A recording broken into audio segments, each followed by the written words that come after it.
주야로 기도하노니 내용으로 우리 성도님들과 함께 하나님의 말씀을 같이 나누도록 하겠습니다.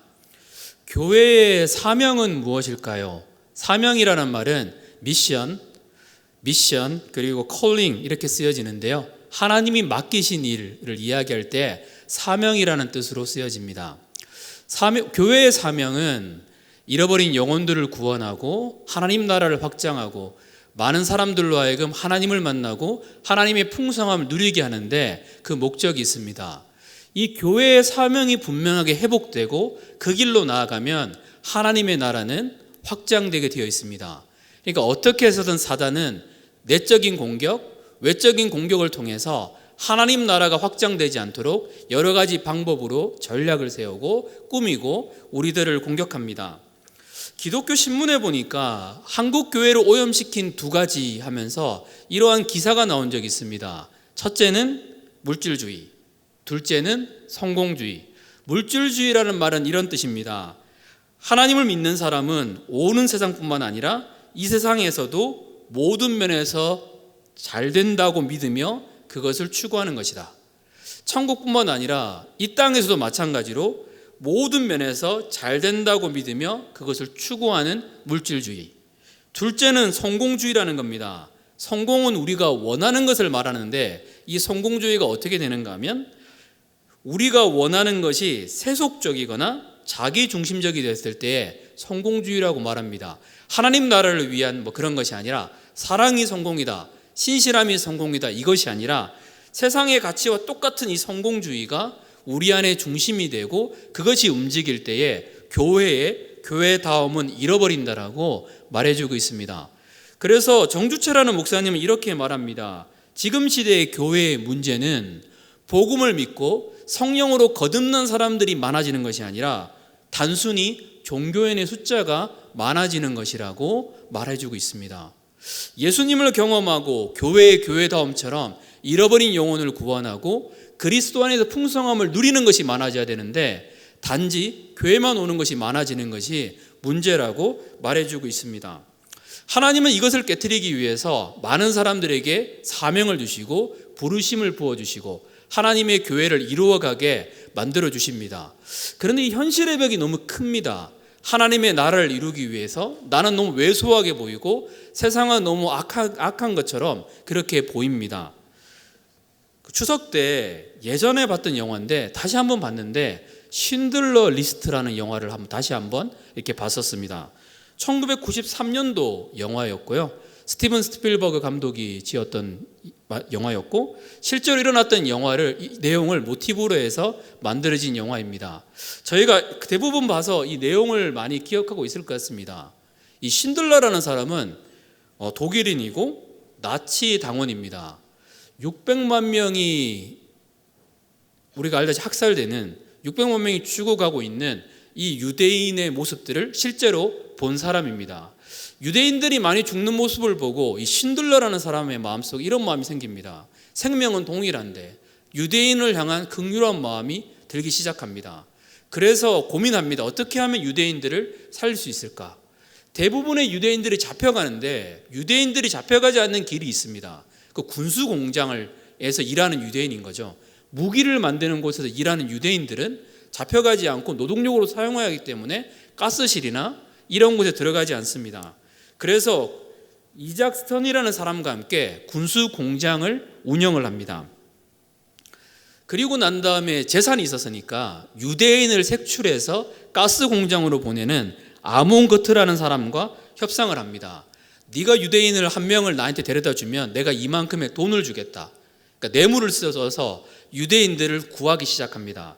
내가 얼마나 많은 유대인들을 구할 수 있을까 계산해 보니까 전 재산을 투자한다고 했었을 때에 850명의 유대인을 구할 수 있다라는 결론이 내려집니다. 내가 구할 수 있는 유대인의 리스트, 그게 신들러 씨의 리스트에서 신들러 리스트가 되는 거죠.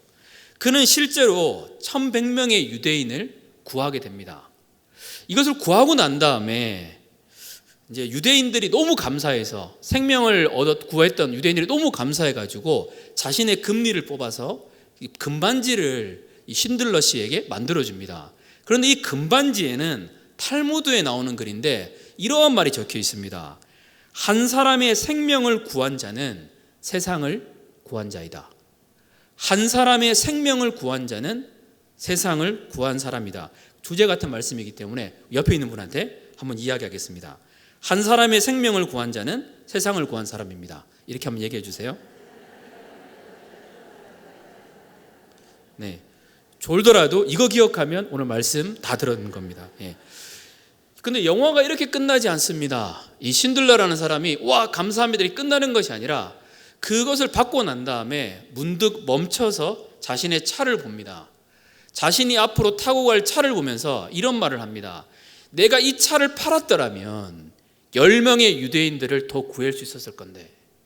그리고 이 나치가 줬었던 이 배지를 봅니다. 금으로 되어 있거든요. 이것을 내가 팔았더라면 2명의 유대인들을 구할 수 있을 건데. 이 절규와 함께 이 신들러 리스트는 끝이 납니다. 이 마찬가지로 이 절규가 교회의 사명이 되어야 됩니다. 우리의 기도를 통해서 한 명의 영혼도 더 구원받을 수 있었을 건데, 우리의 삶을 통해서 사람들이 풍성한 삶을 누릴 수 있었을 건데, 그 모습이 회복되는 것이 교회의 사명이 회복된 교회라고 말할 수 있습니다. 오늘 본문의 배경도 그렇습니다. 느헤미야 때의 배경인데요. 너무나 힘든 상황입니다. 백성들이 큰 환난을 받고 능욕을 받습니다. 수치를 당합니다. 소식을 듣습니다. 예루살렘 성은 불탔고 허물어지고 성문들은 불탔다. 이러한 소문들이 들려집니다. 실제로 일어났던 일들이죠. 황제의 칙명으로 말미암아 성도 지을 수 없습니다. 지으면 반역이거든요. 세상이 이렇습니다. 사단은 어떻게든 하나님의 사람들로 하여금 사명을 이루지 못하도록 그렇게 합니다. 신들러 씨처럼 이럴 수 있습니다. 내가 이 나치 시야에 살고 있는데 내가 무슨 선한 일을 할 수 있어, 이럴 수 있는데 하나님은 그 상태로 두지 않습니다. 사명을 주셔서 각 사람들로 하여금 그 시대를 회복하게 인도하여 주신다는 겁니다. 마찬가지입니다. 오랫동안 성벽이 무너져 있었고 더 이상 누구도 성벽을 지으려고 하는 용기도 없는 그 시대 가운데 하나님은 느헤미야라는 사람에게 사명을 부어주셔서 이 일들을 이루게 하여 주십니다. 놀랍게도 정말로 이루어지지 않을 것 같았던 이 성벽의 공사가 52일 만에 완전하게 완공이 되어진다는 겁니다. 하나님은 지금도 마찬가지로 우리의 삶 가운데 사명을 부어주십니다. 오늘 본문인 느헤미야를 통해서 하나님이 부어주신 이 사명에 대해서 한번 살펴보도록 하겠습니다. 첫째로 같이 한번 읽어보겠습니다. 자, 시작. 하나님이 주신 부담감이 사명입니다. 다시 읽겠습니다. 시작. 하나님이 주신 부담감이 사명입니다. 느헤미야 1장 1절부터 3절까지의 말씀입니다. 제가 읽겠습니다. 하가랴의 아들 느헤미야의 말이라. 아덕사스 당 제20년 기슬러 월에 내가 수상궁에 있는데 내 형제들 가운데 하나인 하나니가 두어 사람과 함께 유다에서 내게 이르렀기로 내가 그 사로잡힘을 면하고 남아있는 유다와 예루살렘 사람들의 형편을 물은즉 그들이 내게 이르되 사로잡힘을 면하고 남아있는 자들이 그 지방 거기에서 큰 환난을 당하고 능욕을 받으며 예루살렘 성은 허물어지고 성문들은 불탔다 하는지라. 느헤미야는 페르시아에 살고 있는 유대인 3세입니다. 할아버지가 포로로 잡혀왔죠. 아버지를 이어서 이제 3세인 거예요. 그래서 예루살렘에 대해서 사실은 잘 모르는 것이 당연합니다. 시간이 지나가지고 잊혀졌거든요. 우리나라 사람들이 김치를 좋아하지만 2세대, 3세대를 거쳤던 사람들은, 그 아이들은 실제적으로 김치를 그렇게 좋아하지 않습니다. 또한 느헤미야를 이렇게 말합니다. 페르시아 왕의 술 관원이었더라. 술 관원은 굉장히 높은 지위입니다. 왜냐하면 그 당시에 독살은 술을 통해서, 음식을 통해 일어났기 때문에 술을 맡은 사람들은 높은 고위직이 아니고서는, 신뢰할 수 있는 대상이 아니고서는 절대 맡기지 않습니다. 느헤미야는 외국인임에도 불구하고 고위직에 올라갔던 사람입니다. 누릴 수 있는 것들을 굉장히 많이 누릴 수 있는 그러한 사람이었던 거죠. 부족할 것이 한 가지도 없습니다. 그런데도 불구하고 무려 1800km에 떨어졌었던 예루살렘의 이야기를 듣고 거기에 대해서 궁금해하고 거기에 대해서 질문을 합니다. 느헤미야의 마음에는 늘 이곳에 대한 마음이 있었습니다. 하나님을 예배하는 예루살렘, 이 조국과 유다에 대한 관심이 상당히 많았었습니다. 그러니까 관심이 있으니까, 영적인 부담감이 있으니까 여기에 대해서 하나니아라는 사람이 왔었을 때 물어보는 겁니다. 관심이 없으면 묻지 않습니다. 부담감이 있으니까 여기에 대해서 묻고 있습니다. 느헤미야서를 보면 느헤미야가 이 부담감을 가졌던 것이 하나님의 음성을 들었다, 아니면 하나님의 사람이 나타나가지고 느헤미야야 예루살렘으로 가라, 이랬다는 기록이 없습니다. 자연스러웠던 거죠. 관심을 갖게 되니까 열정이 생기게 되고, 열정을 갖다 보니까 부담감이 생겼습니다. 관심이 우리의 사명인 경우가 많습니다. 열정이, 영적인 부담감이 우리의 사명인 경우도 상당히 많습니다. 원 베네딕티라는 선교사님이 있습니다. 이분은 청소년 사역을 20년 넘게 했던 사람입니다. 많은 사람들이 묻습니다. 선교사님은 어떠한 부르심을 얻었기에, 어떠한 사명을 얻었기에 그 청소년, 어쩌면 지금은 대화도 잘 안 될 수 있는, 공감도 잘 될 수 있는 그 청소년에게 그렇게 오랜 시간 사역을 했습니까? 물어보니까 이분의 답이 이겁니다. 하나님은 저에게 나타나셔서 말씀한 적이 없습니다. 하나님은 예언자를 통해서, 기도 많이 하는 사람을 통해서 이렇게 가라고 말씀한 적도 없습니다. 그러면 왜 하셨습니까? 물어보니까 이렇게 얘기합니다. 저는 청소년들만 보면 마음이 좋습니다. 청소년들만 보면 마음이 뜨거워지고 감동이 듭니다. 다른 사람을 위해 기도할 때 눈물이 안 나는데 청소년들을 위해 기도하면 통곡이 되어지고 눈물이 흐릅니다. 신문과 뉴스를 보더라도 청소년들에 대한 기사를 보면 눈에 사로잡히게 됩니다. 그러다 보니까 20년 동안 이 사역을 하게 되었습니다. 하나님이 우리에게 부어주시는 부담감은 무엇일까요?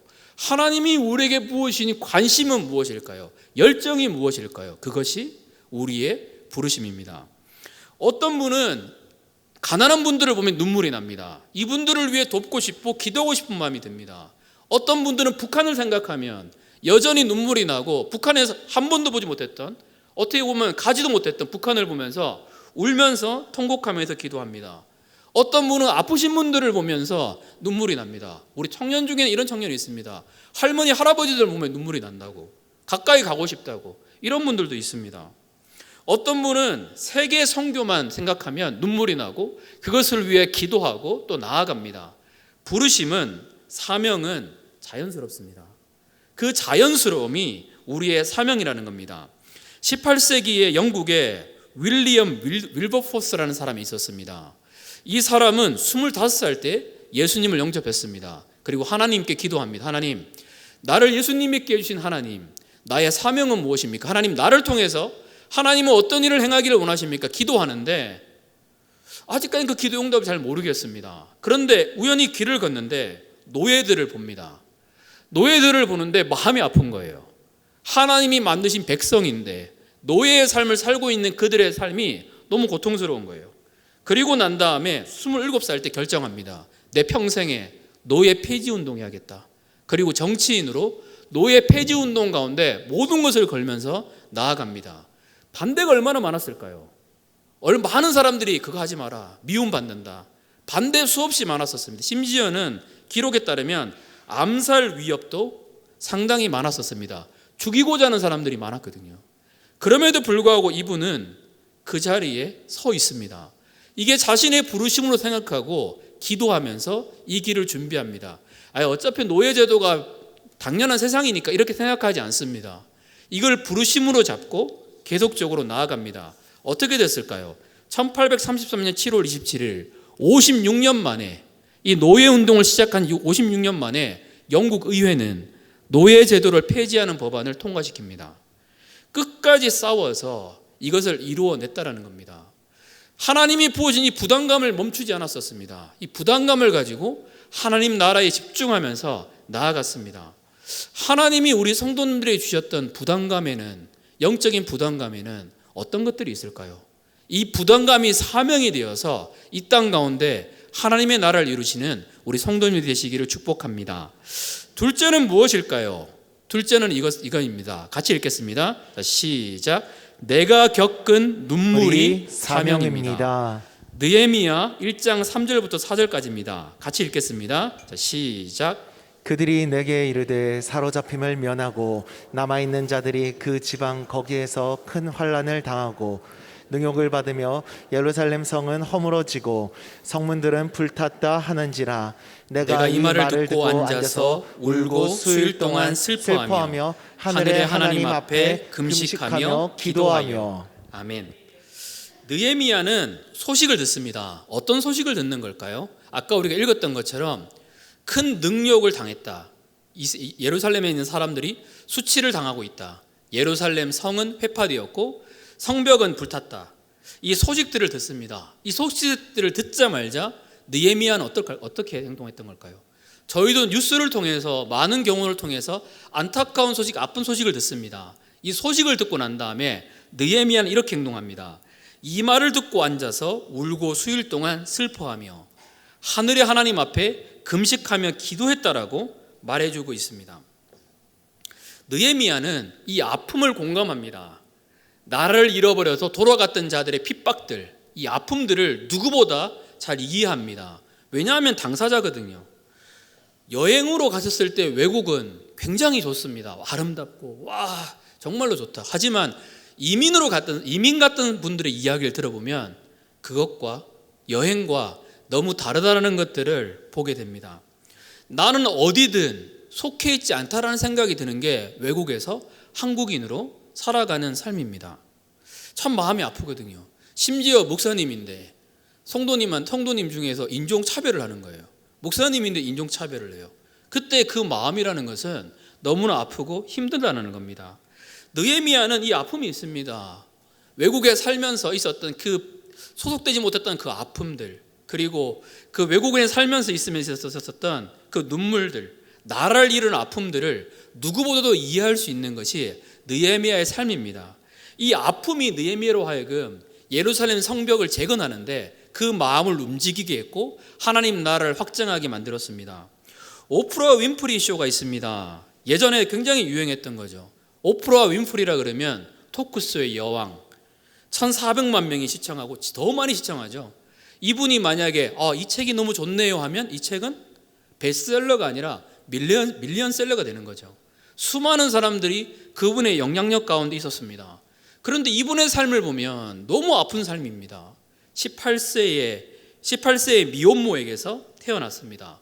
어린 시절을 외할머니의 손에서 자랐습니다. 매일 몽둥이로 맞았다라고 이런 고백들을 합니다. 어느 날은 마국간에 쫓겨가가지고 쭈그리면서 이런 기도를 했대요. 하나님, 나 백인 되게 해주세요. 백인은 자기 자식을 안 때리는데 왜 흑인은 자꾸 자기 자식을 때리나요? 하나님, 나 백인 되게 해주세요. 이렇게 기도했다라고 합니다. 9살 때 10대의 친척에게 강간을 당했습니다. 그날 이후에도 수많은 학대를 받았고 16살 때에 조수가를 낳다가 아이가 죽었습니다. 정말로 마음이 아픈 삶이었거든요. 그런데 그날 이 오프라 윈프리의 토크쇼의 주제가 성폭행이었습니다. 방송이 시작되고 피해자들이 나와서 그 아픔을 이야기합니다. 눈물바다가 되는 거예요. 많은 사람들이 웁니다. 그런데 갑자기 윈프리가 일어나가지고 자신의 이야기를 하는 거예요. 내가 받았던 상처와 내가 받았던 그 아픔에 대한 이야기를 막 하는 거예요. 감추었던 이야기를 솔직하게 사람들에게 드러냈었습니다. 내가 이때 성폭행을 당했고 이런 이야기를 하는 겁니다. 그리고 난 다음에 이 말이 굉장히 마음이 울렸어요. 이 성폭행의 피해자를 안으면서 이런 말을 합니다. I know your pain. 나 너 고통 안다고. I know your pain. 이 말을 할 때 갑자기 눈물이 다 터졌어요. 수많은 사람들이 우는 거예요. 상처받았던 사람이 상처받은 사람을 위로할 수 있습니다. 아팠던 사람이 아팠던 사람을 위로할 수 있는 겁니다. 그래서 헨리 나운이라는 목사님은요, 이런 이야기를 합니다. 기독교인의 부르심은 자신의 시대가 처한 고통을 그 마음으로 깨닫는 것입니다. 그가 죽어가고 있는 사람에게 올바른 길로 안내해 주려 한다면 올바른 길은 자신의 마음으로 직접 경험한 고통을 말하는 것입니다. 내가 마음으로 직접 경험한 고통보다 누군가를 더 위로할 수 있는 방법은 없습니다. 그래서 이 상처 입은 치유자라는 책을 통해서 수많은 사람들이 회복되고 변화를 경험합니다. 눈물이, 우리의 삶 가운데 흘렸던 눈물이, 상처가, 아픔이 우리의 사명일 수 있습니다. 탁월한 알코올 중독 상담가가 있었습니다.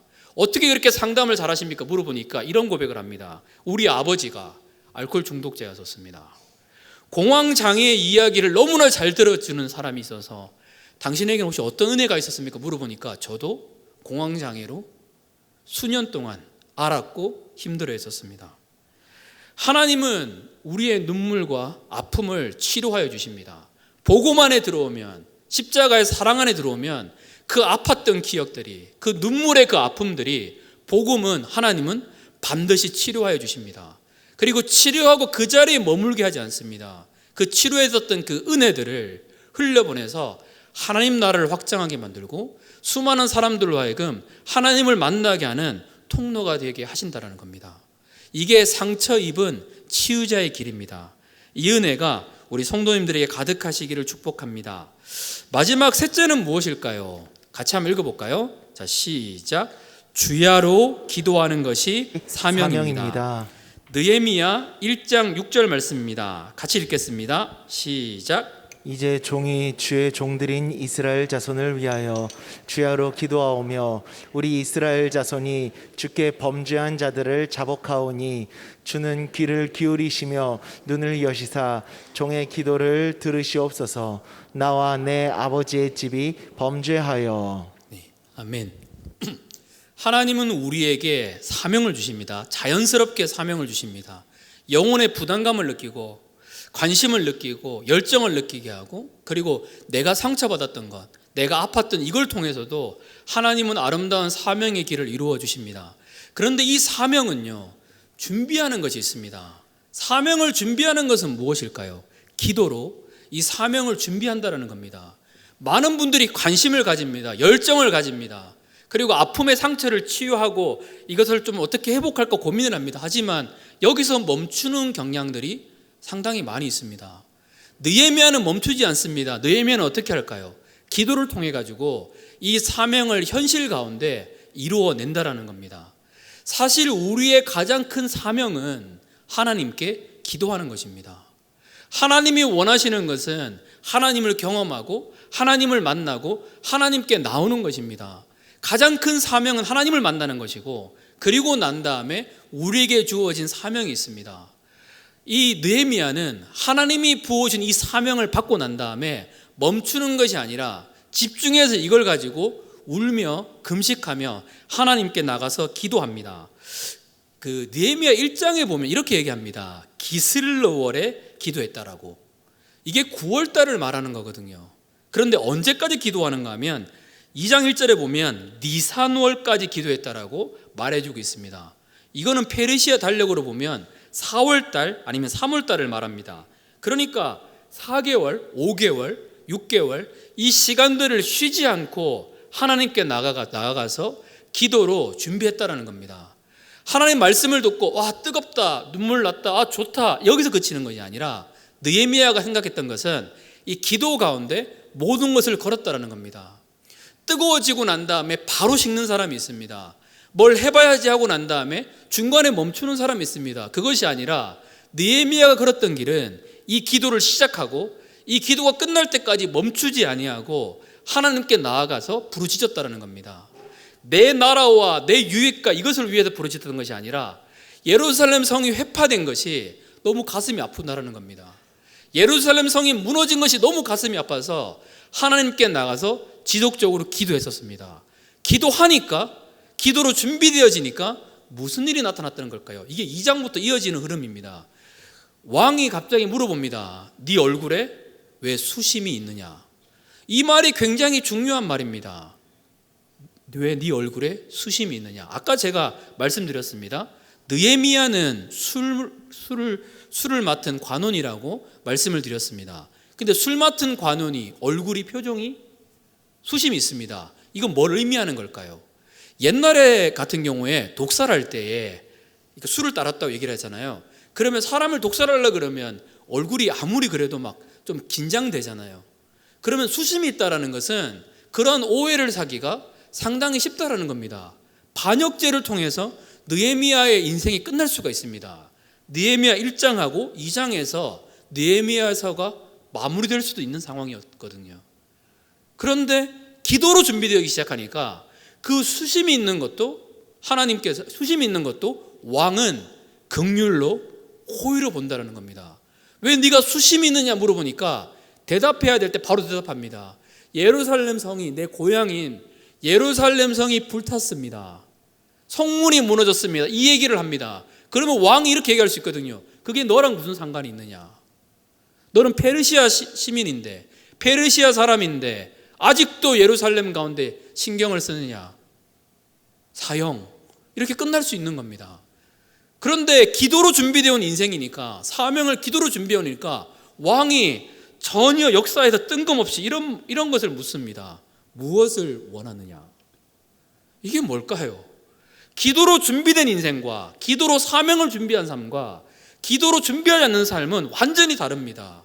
기도로 준비하니까 왕이 원하는 것이 무엇이냐? 그때 느헤미야가 오랫동안 기도하니까 어느덧 기도가 습관이 되어 있습니다. 그래서 하늘을 향해서 목도하고 원하는 것을 정확하게 이야기합니다. 왕이요 괜찮습니다가 아니거든요. 정확하게 이야기합니다. 무엇을 얘기할까요? 저를 보내주십시오. 이제는 왕의 칙명을 가지고 가는 거예요. 누가 방해할까요? 물론 그때도 방해도 있습니다. 하지만 왕의 칙명을 가지고 갑니다. 그리고 뭐라고 얘기할까요? 성문을 지으려고 그러는데 돈이 필요합니다. 성문을 지으려고 그러는데 나무가 필요합니다. 이거 주세요. 왕이 그날 이상해요. 다 줍니다. 다 나눠주는 거예요. 돈도, 필요한 일꾼들도, 다른 모든 가는 형편들도 다 나눠줍니다. 그 결과 예루살렘 성벽은 저희가 알다시피 52일 만에 완공이 됩니다. 하나님, 내가 사명을 이루기 위해 능력이 없습니다.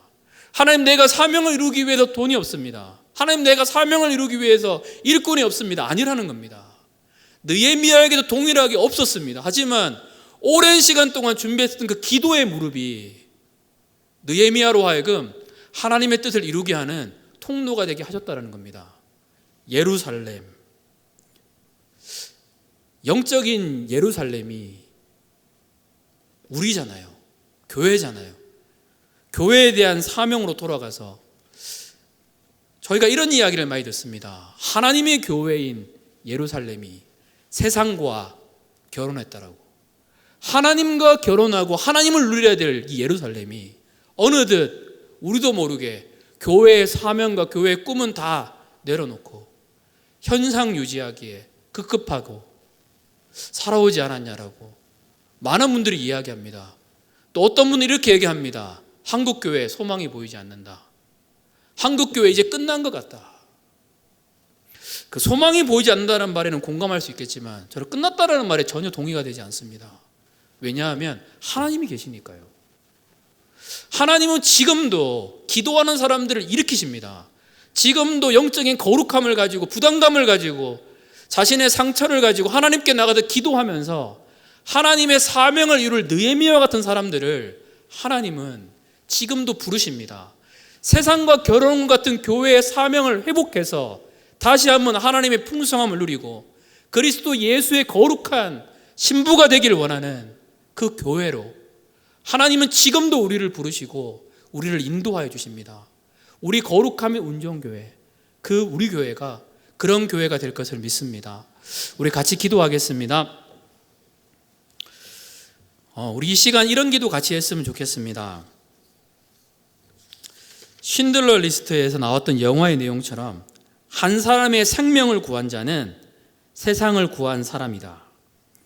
세상을 구하려고 하는 것이 아니라 한 사람의 생명을 구한다라면 교회가 정말로 예수님을 사랑하고 세상의 신부가 아니라 예수님의 신부가 될 수 있다면 영혼을 구원하는 데에 마음을 쏟고 교회에서 하나님의 풍성함을 누리고 하나님이 높아지는 주인 되는 교회가 된다면 하나님의 나라는 자동적으로 확장되게 되어 있습니다. 하나님이 우리에게 주셨던 거룩한 부르심은 무엇일까요? 부담감은 무엇일까요? 북한 소망이 안 보여. 한국 교회 소망이 안 보여. 이렇게 말하는 사람이 아니라 느헤미야처럼 울면서 수일 동안 금식하며 몇 달 동안 기도하며 준비하는 사람을 하나님은 기다리고 계십니다.